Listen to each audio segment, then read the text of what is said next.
Hello and welcome to your channel as they like it. क्या आपको पता है कि यूक्रेन के प्रेसिडेंट जेलेंस्की ने यूएस के प्रेसिडेंट जो बाइडेन से रिक्वेस्ट की है कि रशिया को स्टेट स्पॉन्सर ऑफ टेररिज्म का डेजिग्नेशन दिया जाए ताकि रशिया के अगेंस्ट हार्शेस्ट सैंक्शंस जो हैं वो लगाए जा सकें। तो यहाँ पे हमारा जानना ज़रूरी हो जाता है कि स्टेट स्पॉन्सर ऑफ टेररिज्म क्या होता है और इस टैग को लगने से क्या इम्पैक्ट पड़ता है। स्टेट स्पॉन्सर ऑफ टेररिज्म का डेजिग्नेशन जो है वो यूएस सेक्रेटरी ऑफ स्टेट कर सकते हैं और ये पावर ये उन कंट्रीज़ के अगेंस्ट एग्जीक्यूट कर सकते हैं जिन्होंने कि रिपीटेडली सपोर्ट किया हो इंटरनेशनल टेररिज्म को। ऐसा डेजिग्नेशन होने से यूएस जो है 4 कैटेगरी के सैंक्शंस लगा सकता है। पहला, restriction on US foreign assistance. Second, a ban on defence exports and sales. Third, certain controls over exports of dual use items, and fourth, miscellaneous financial and other restrictions। इसके साथ साथ जो countries in designated countries या persons के साथ trade करती हैं उनके खिलाफ भी सैंक्शंस लगाए जा सकते हैं।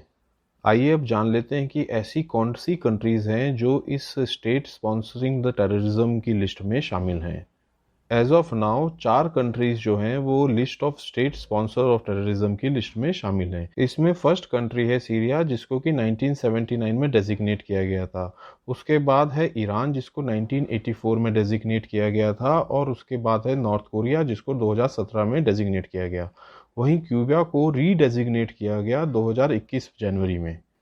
यहाँ पे ये भी समझ लेते हैं कि कंट्रीज़ को इस लिस्ट में शामिल भी किया जा सकता है और इस लिस्ट से वापस से हटाया भी जा सकता है।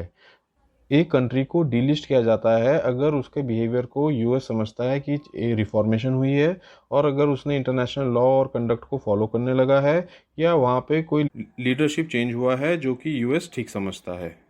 और इसी रूल के अंडर प्रेसिडेंट डोनाल्ड ट्रंप ने अक्टूबर 2020 को सूडान को इस लिस्ट से हटा दिया था जिसको कि प्रेसिडेंट बिल क्लिंटन के टाइम पर 1993 में स्टेट स्पॉन्सरिंग टेररिज्म में शामिल किया गया था।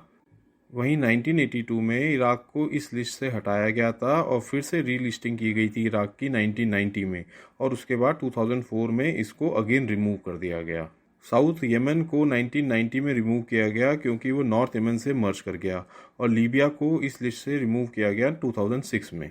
वहीं क्यूबा की बात करें तो क्यूबा को फर्स्ट टाइम डेजिग्नेट किया गया था 1982 में। उसके बाद 2014 में प्रेसिडेंट ओबामा ने अनाउंस किया था कि वो डिप्लोमेटिक रिलेशंस क्यूबा के साथ फिर से इस्टेब्लिश कर रहे हैं और उसी के बाद 2015 को क्यूबा को वापस से डीलिस्ट कर दिया गया था इस लिस्ट से।